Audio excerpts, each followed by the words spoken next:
গান, কবিতা, সাহিত্য ও আড্ডার এক অভিনব অনুষ্ঠান আজকের ভাবনা। অনুষ্ঠানে উপস্থিত থাকবেন বিশিষ্ট আবৃত্তিকার তাপস নাগ। অংশগ্রহণের জন্য যোগাযোগ করুন স্ক্রিনে দেওয়া নাম্বারে। অনুষ্ঠানটি দেখুন প্রতিদিন সকাল 7:30। নমস্কার, আমি তাপস নাগ। প্রতিদিনের মতো শুরু করছি চ্যানেল ভিশন আয়োজিত আপনাদের প্রিয় অনুষ্ঠান আজকের ভাবনা। আজকের ভাবনায় আমরা যে বিষয়ে যাব, আজ বুদ্ধদেবের জন্ম জয়ন্তী বলতে পারেন। আজকের যে বিষয়টা, আজকের ভাবনার সাথে সঙ্গতি রেখে রবীন্দ্র ভাবনায় বুদ্ধদেব। আপনারা সকলেই জানেন যে বুদ্ধদেব আমাদের মানব সমাজের একটা বড় সম্পদ। তার চিন্তা ভাবনা, তার অষ্টমার্গ, অনেক কিছুই আপনারা জানেন।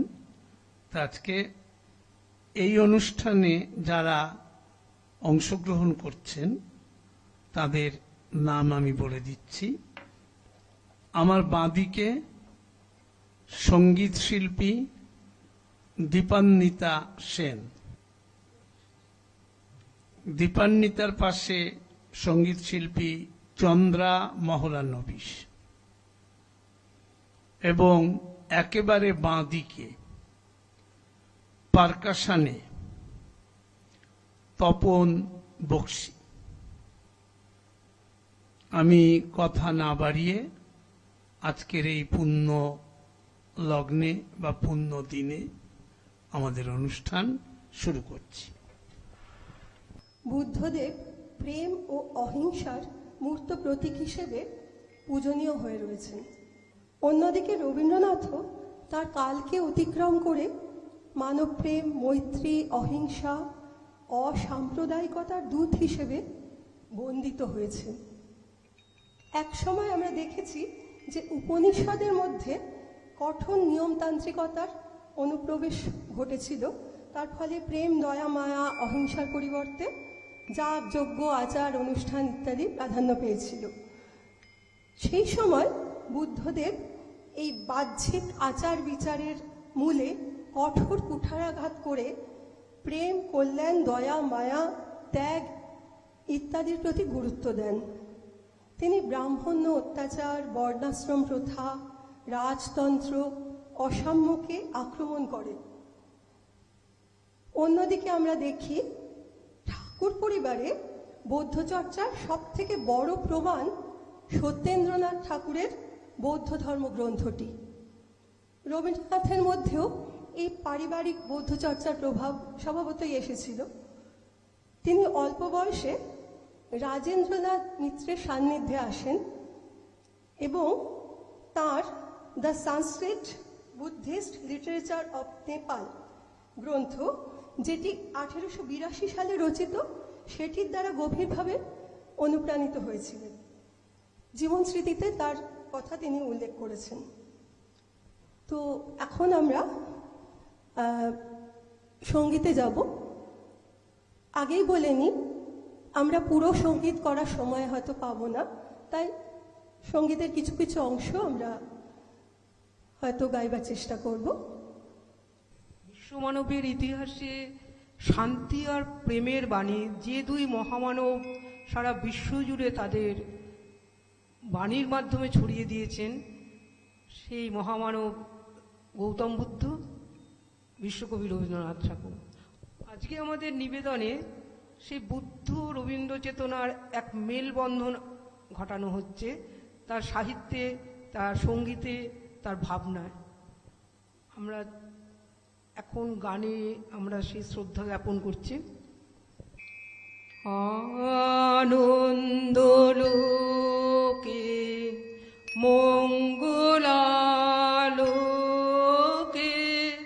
বিরাজ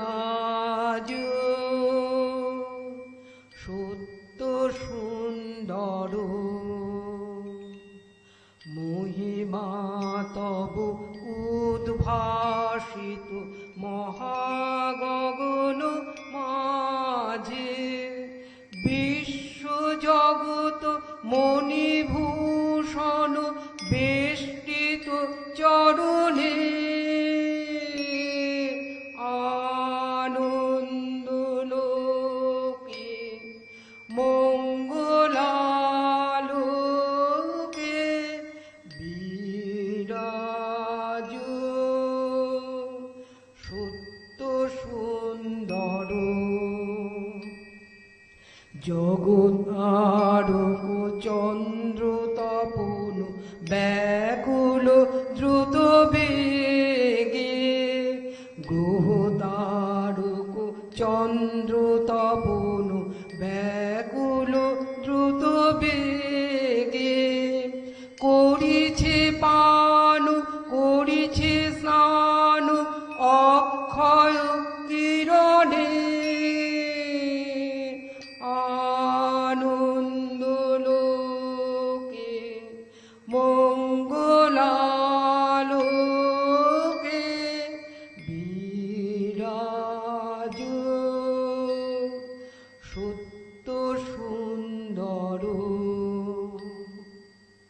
বৌদ্ধ ধর্ম নিরীশ্বরবাদী, কিন্তু রবীন্দ্রনাথ আস্তিক্যবাদী। তা সত্ত্বেও রবীন্দ্রনাথ বুদ্ধদেবকে সর্বশ্রেষ্ঠ মানব বলে উপলব্ধি করেছেন। বৌদ্ধ ধর্মের অহিংসা, করুণা, ত্যাগ, মৈত্রী, ঐক্য, সংহতি এগুলোই বৌদ্ধ সংস্কৃতি ও রবীন্দ্র সংস্কৃতির যোগসূত্র। রবীন্দ্রনাথ প্রেম, আনন্দ, ভ্রাতৃত্বের বন্ধনের মধ্যে মুক্তি খুঁজেছেন। বরিশোধরা মাঝে শান্তির বাড়ি শুষ্ক হৃদয় লয়ে আছে দাঁড়াই শুষ্ক হৃদয় লয়ে আছে দাঁড়াই ঊর্ধ্ব মুখে নরনারী বরিশোধরা মাঝে শান্তির বাড়ি না থাকে অন্ধকার না থাকে মোহ পাপ না থাকে শোক পরিতাপ হৃদয় বিমল হোক প্রাণ সবল হোক হৃদয় বিমল হোক প্রাণ সবল হোক বিঘ্ন দাপসারি বরিশোধরা মাঝে শান্তির বাড়ি। রবীন্দ্রনাথ বুদ্ধদেবের প্রতি গভীর শ্রদ্ধার কারণে দুবার বুদ্ধগয়ায় গিয়ে বুদ্ধ মন্দির দর্শনে তৃপ্তি লাভ করেছেন ও বুদ্ধদেবের অস্তিত্ব হৃদয় দিয়ে অনুভব করেছেন। ভগবান বুদ্ধের আবির্ভাব বৈশাখী পূর্ণিমায়, আষাঢ়ী পূর্ণিমায় তার বুদ্ধত্ব লাভ ও মহানির্বাণ। রবীন্দ্রনাথ শান্তিনিকেতনে আষাঢ়ী পূর্ণিমায় ধর্মচক্র প্রবর্তন উৎসব প্রত্যেক বছর পালন করেছেন। বুদ্ধ পূর্ণিমা উপলক্ষে রবীন্দ্রনাথ যে গানটি রচনা করেন সেটি আজকের জটিলতাময় জীবনেও সমান প্রাসঙ্গিক। গানটি হল হিংসায় উন্মত্ত পৃথ্বী। হিংসায় উন্মত্ত পৃথ্বী নিত্য নিঠুর দ্বন্দ্ব ঘোর কুটিল পন্থ তার লোভ জটিল বন্ধ হিংসায় উন্মত্ত পৃথ্বী নূতন তব জন্ম লাগি কাতর যত প্রাণী করু ত্রাণ মহাপ্রাণ আন অমৃত বাণী বিকশিত করু প্রেম পদ চিরমধু নিঃসন্দ শান্ত হে মুক্ত হে হে অনন্ত পূর্ণ করুণা ঘন ধরণী তল কর কলঙ্ক শূন্য হিংসায় উন্মত্ত পৃথ্বী। বৈশাখী পূর্ণিমায় কবি বুদ্ধদেবকে শ্রদ্ধা নিবেদন করে আরেকটি গান রচনা করেন। সেখানেও সংকটময় পরিস্থিতিতে ভগবান বুদ্ধের অহিংসার মন্ত্রে দীক্ষিত হবার আহ্বান জানিয়েছেন তিনি। গানটি সকল কলুষ তামস হর, জয় হোক তব জয়, অমৃত বারে সিঞ্চন কর নিখিল ভুবনময়। মহাশান্তি মহাক্ষেম মহাপুণ্য মহাপ্রেম, সকল কলুষ তামস হর, জয় হোক তব জয়। অবদান শতক সূত্র অবলম্বনে রবীন্দ্রনাথের কথা ও কাহিনীর বিখ্যাত কবিতা পূজারিণী অবলম্বনে রবীন্দ্রনাথ নটির পূজা নাটকটি রচনা করেন। এখানে প্রাচীন হিন্দু ধর্মের সঙ্গে বৌদ্ধ ধর্মের সংঘাত দেখানো হয়েছে। নাটকে শ্রীমতীর মুখের বন্দনা সঙ্গীতটিতে রবীন্দ্রনাথের বুদ্ধদেবের প্রতি অপরিসীম শ্রদ্ধা ব্যক্ত হয়েছে। আমায় ক্ষমু হে ক্ষমু, নমো হে নমো তোমায় সরি, হে নিরূপম নৃত্য রসে চিত্ত মম, উছল হয়ে বাজে বাজে।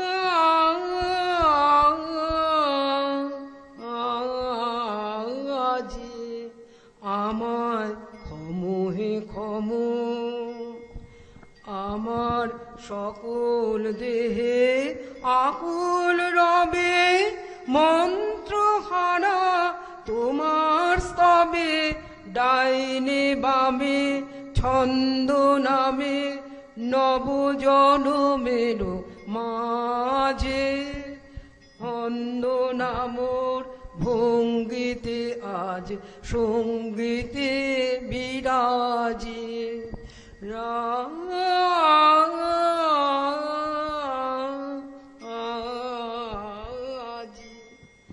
আমায় ক্ষমু হে ক্ষমু। বৌদ্ধ দর্শনের মূল কথা হল অহিংসা ও করুণা।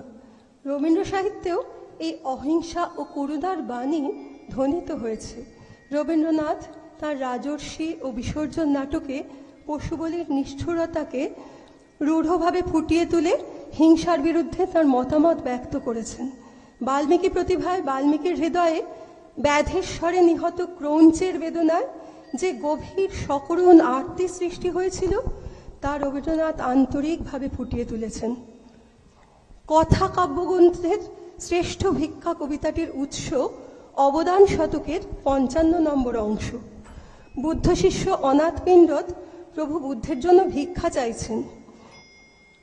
শ্রাবস্তীর ধনী রাজা শ্রেষ্ঠীদের মূল্যবান দান বুদ্ধদেবের উপযুক্ত দান মনে হয়নি।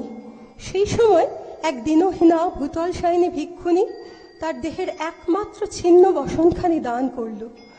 নারীর শ্রেষ্ঠ অলঙ্কার লজ্জা নিবারণের বস্ত্র যেই নারী হেলায় দান করতে পারে সেই দানই তো শ্রেষ্ঠ দান।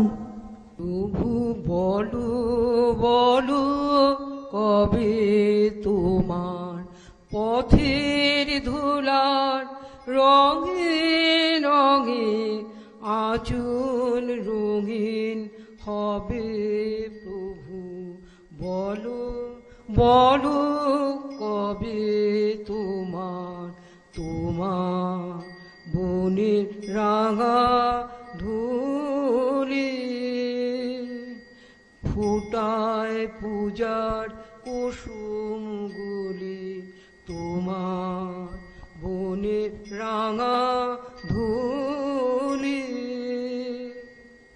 ফুটায় পূজার কুসুমগুলি, সেই ধুলি হয় কখন আমায় আপন করি লবে, বলো বলো কবে তোমার। অবদান শতকের আরেকটি কাহিনীকে অবলম্বন করে রবীন্দ্রনাথ তার মূল্যপ্রাপ্তি কবিতাটি রচনা করেছেন। এরপরে আমরা আসছি কথা কাব্যগ্রন্থের নগরলক্ষ্মী কবিতায়। দেখছি কবি ভগবান বুদ্ধ তার প্রিয় শিষ্য অনাথ পিণ্ডত ও তার কন্যা সুপ্রিয়ার কথা তুলে ধরেছেন। এটিও রবীন্দ্রনাথ রাজেন্দ্রলাল মিত্রের বিখ্যাত গ্রন্থের কল্পদ্রুমাবদানম পর্বের সুপ্রিয়ার কাহিনী থেকে গ্রহণ করেছেন। রবীন্দ্রনাথের কবিতায় দেখি শ্রাবস্তিপুরের দুর্ভিক্ষে ক্ষুধিতের অন্নদান সেবা বুদ্ধদেব গ্রহণ করতে বলেছিলেন।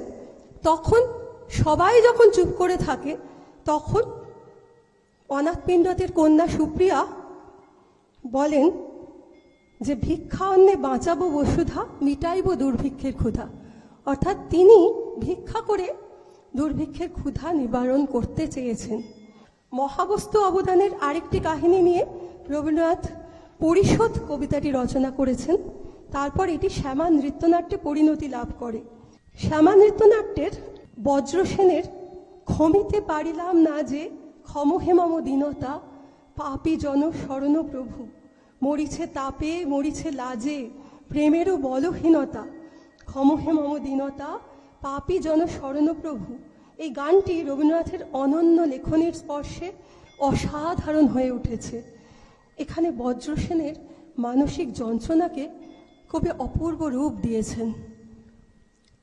শার্দূল কর্ণাবদান কাহিনী অনুসরণে রবীন্দ্রনাথ চণ্ডালিকা নৃত্যনাট্য রচনা করেন। মূল বৌদ্ধ কাহিনীতে প্রকৃতি বুদ্ধ শিষ্য আনন্দের প্রেমে উন্মত্ত। সেখানে প্রকৃতির মার বশীকরণ ব্যর্থ হয়েছে বুদ্ধদেবের অলৌকিক শক্তির দ্বারা। তিনি তার অলৌকিক সঞ্জীবনী শক্তির দ্বারা এক পার্থিব কামনাময়ী নারীর হৃদয়ে অমৃতের আকাঙ্ক্ষা জাগিয়ে তোলেন। সে হয় বৌদ্ধ ভিক্ষুণী। রবীন্দ্রনাথের গদ্য নাটক ও নৃত্যনাট্য চণ্ডালিকায় কবি চণ্ডাল কন্যা প্রকৃতিকে এক উন্নত মহিমায় মহিমান্বিত করে তুলেছেন। আমাদের দেশে অস্পৃশ্যতা একটি ভয়ঙ্কর অভিশাপ। রবীন্দ্রনাথ চণ্ডালিকা কাহিনী কাব্য ও নৃত্যনাট্যে সেই অস্পৃশ্যতাকে এক নতুন ব্যঞ্জনায় চিত্রিত করেছেন। সমাজের অস্পৃশ্য অন্তজ নারী প্রকৃতির কাছে একদিন বৌদ্ধ শ্রমণ আনন্দ তৃষ্ণার্ত হয়ে জল চাইল এবং সে তাকে বলল, যে মানব আমি সেই মানব তুমি কন্যা, সেই বাড়ি তীর্থ বাড়ি যাহা তৃপ্ত করে তৃষিতের। আনন্দের এই মন্ত্রে চণ্ডাল কন্যা প্রকৃতির নবজন্ম হলো। সে তার মাকে জানালো, শ্রাবণের কালো যে মেঘ, তারই যদি নাম দাও চণ্ডাল, তা বলে কি জাত ঘুচিবে তার, অসুচি হবে কি তার জল। তিনি বলে গেলেন, আমায় নিজের নিন্দা করো না, মানবের বংশ তোমার, মানবের রক্ত তোমার নাড়িতে। এই তীব্র নাটকীয়তা আর গভীর গানের বাণী রবীন্দ্রনাথের পক্ষে লেখা সম্ভব। রবীন্দ্রনাথের চণ্ডাল কন্যা প্রকৃতি এক অনন্য সৃষ্টি। প্রকৃতি আনন্দের উদার মানবিকতায় মুগ্ধ হয়ে তাকে পাবার জন্য ব্যাকুল হয়ে উঠে মায়ের মন্ত্রশক্তিকে কাজে লাগাতে বলল। মা তার বশীকরণ শক্তিকে কাজে লাগিয়ে আনন্দকে টেনে আনতে গিয়ে মৃত্যুবরণ করল। অসীম দুঃখের মধ্য দিয়ে প্রকৃতির মোহমুক্তি ঘটল। সে আনন্দের সঙ্গে বৌদ্ধ ধর্মের শরণ নিল।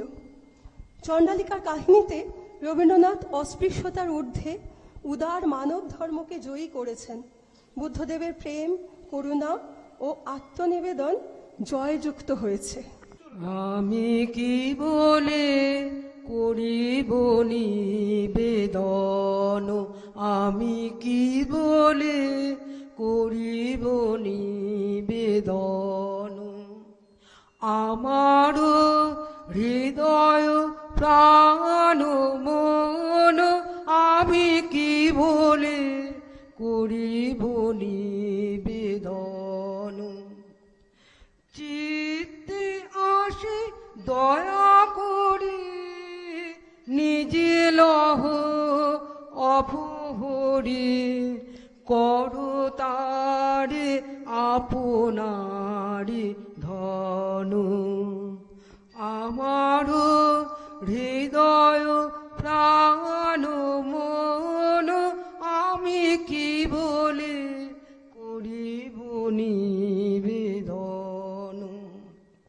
শুধু ধুলে শুধু ছাই মূল্য জানো কিছু নাই, মূল্য তারে করো সমর্পণ।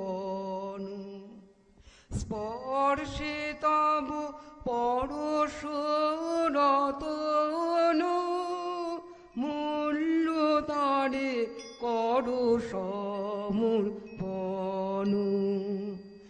তোমারি গৌরবে যাবে আমারও গৌরব হবে, সব তবে দিব বিসর্জন। আমারও হৃদয় প্রাণ মন আমি কি বলে করিব নিবেদন, আমি কি বলে করিব নিবেদন। সংসার যবে মন কেড়ে লয়, জাগে না যখনো প্রাণ, তখনো হে নাথ প্রণমি তোমায়, গাহি বসে তব গান। সংসার যবে মন কেড়ে লয়, জাগে না যখনো প্রাণ, অন্তর জামে ক্ষমসে আমার শূন্য মনের বৃথা উপহার। পুষ্পবিহীন পূজা আয়োজন ভক্তিবিহীন তান। সংসার যবে মন কেড়ে লয়, জাগে না যখনো প্রাণ। ডাকি তবু নাম শুষ্ক কণ্ঠে, আশা করি প্রাণপণে। নিবিড় প্রেমের সরস বরষা যদি নেমে আসে মনে, ডাকি তবু নাম শুষ্ক কণ্ঠে, আশা করি প্রাণপণে। নিবিড় প্রেমের সরস বরষা যদি নেমে আসে মনে, সহসা একদা আপনা হইতে ভরি দিবে তুমি তোমার অমৃতে। সহসা একদা আপনা হইতে ভরি দিবে তুমি তোমার অমৃতে। এই ভরসায় করি পদতলে শূন্য হৃদয় দান। সংসার যবে মন কেড়ে লয়, জাগে না যখনো প্রাণ, তখনো হে নাথ প্রণমি তোমায়, গাহি বসে তবু গান। সংসার যবে মন কেড়ে লয়, জাগে না যখনো প্রাণ। রবীন্দ্রনাথ জীবনের শেষ প্রান্তে পৌঁছে ১৩৪৭ সালের বৈশাখ মাসে তাঁর ৮০তম জন্মদিবসে মংপুতে বসে বুদ্ধদেবের প্রতি অন্তরের গভীর শ্রদ্ধা জানিয়ে তার জন্মদিন কবিতায় লিখেছেন, কাল প্রাতে মোর জন্মদিনে এ শৈল আতিথ্য বাসে বুদ্ধের নেপালি ভক্ত এসেছিল মোর বার্তা শুনে। ভূতলে আসন পাতি বুদ্ধের বন্দনা মন্ত্র শুনাইল আমার কল্যাণে, গ্রহণ করেছি সেই বাণী। এ ধরায় জন্ম নিয়ে যে মহামানব সব মানবের জন্ম সার্থক করেছে একদিন। মানুষের জন্মক্ষণ হতে নারায়ণী এ ধরনী, যাঁর আবির্ভাব লাগি অপেক্ষা করেছে বহু যুগ, যাহাতে প্রত্যক্ষ হল ধরায় সৃষ্টির অভিপ্রায়। শুভক্ষণে পুণ্য মন্ত্রে তাহারে স্মরণ করি, জানিলাম মনে প্রবেশিয়া মানব লোকে ৮০ বর্ষ আগে এই মহাপুরুষের পুণ্যভাগী হয়েছি আমিও।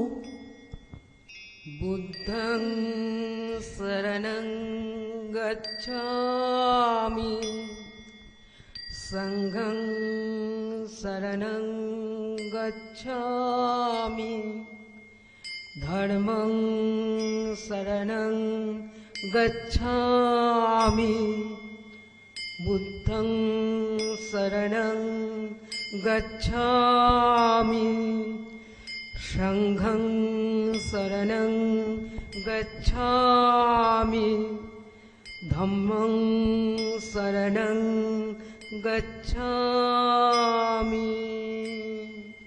বুদ্ধং শরণং গচ্ছামি, সংঘং শরণং গচ্ছামি, ধম্মং শরণং গচ্ছামি।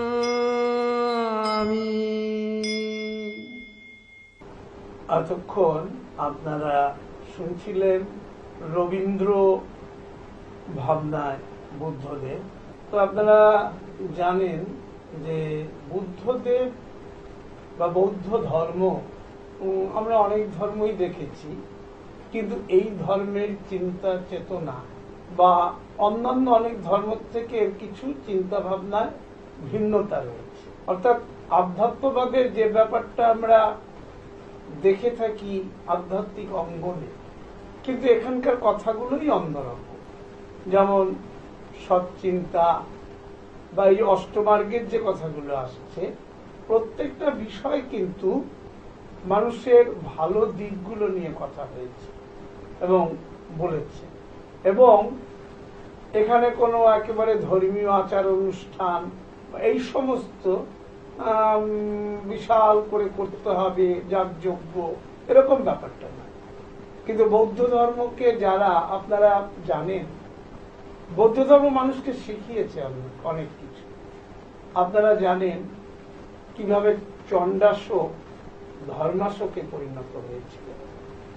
অর্থাৎ এর প্রভাবে মানুষকে অনেক সুন্দর করে তোলা যায়, তাদের অন্তরের সৌন্দর্যকে আরো পরিমার্জিত করা যায়, পরিশীলিত করা যায়। আজকে আমাদের যে সমাজ ব্যবস্থা, যে ভাবনা, যে চিন্তা আমরা প্রত্যক্ষ করি, এখানে আজকে যারা এই অনুষ্ঠানে অংশ নিয়েছিলেন, বিশেষ করে দীপান্বিতা, চন্দ্রা, এরা প্রত্যেকেই শিক্ষা জগতের মানুষ। এরা চেষ্টা করেছে যতটা তাদের সামর্থ্য অনুযায়ী, যেভাবে বুদ্ধদেবের ভাবধারা সঙ্গে রবীন্দ্রনাথকে মিলিয়ে একটা অনুষ্ঠান করা। আশা করি পর্দার ওপারে যে দর্শকেরা রয়েছেন, যারা অত্যন্ত গুণী দর্শক, তারা নিশ্চয়ই বিষয়টা উপলব্ধি করতে পেরেছে। আর আজকের যে যুগ যন্ত্রণা, এখানে বুদ্ধদেব একটা অপরিহার্য অঙ্গ। কারণ বুদ্ধদেবের মতন মানুষ বা তার চিন্তাধারায় ধাবিত হয়ে যারা চলবেন, তারাই পারবেন আজকের সমাজে যে নৈতিক অবক্ষয়, এগুলো তো সমস্ত কিছু বুদ্ধদেবের কথাগুলো পালন করলে এই নৈতিক অবক্ষয় থেকে আমরা অনেক দূরে থাকতে পারি।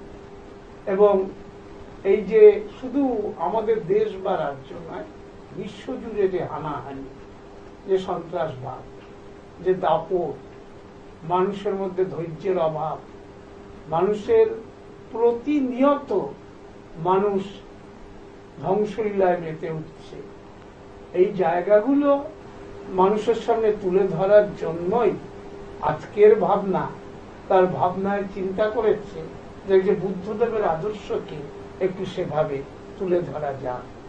আশা করি পর্দার ওপারে যারা ছিলেন তারা বুদ্ধদেব নিয়ে কিছু ভাববেন নতুন করে এবং মানুষের কল্যাণে কাজে লাগবেন, নিজেদের লাগাবেন এবং সমাজকে আরো সুষ্ঠু সুন্দর করে তুলবে। আমি তাপস নাগ। প্রতিদিন যাবার আগে আপনাদের একটা কথা বলি, আগামীকাল ঠিক সকাল 7:30 আবার দেখতে ভুলবেন না চ্যানেল ভিশন আয়োজিত আপনাদের এই জনপ্রিয় অনুষ্ঠান আজকের ভাবনা। নমস্কার। চ্যানেল ভিশন আয়োজিত গান, কবিতা, সাহিত্য ও আড্ডার এক অভিনব অনুষ্ঠান আজকের ভাবনা। অনুষ্ঠানে উপস্থিত থাকবেন বিশিষ্ট আবৃত্তিকার তাপস নাগ। অংশগ্রহণের জন্য যোগাযোগ করুন স্ক্রিনে দেওয়া নাম্বারে। অনুষ্ঠানটি দেখুন প্রতিদিন সকাল 7:30।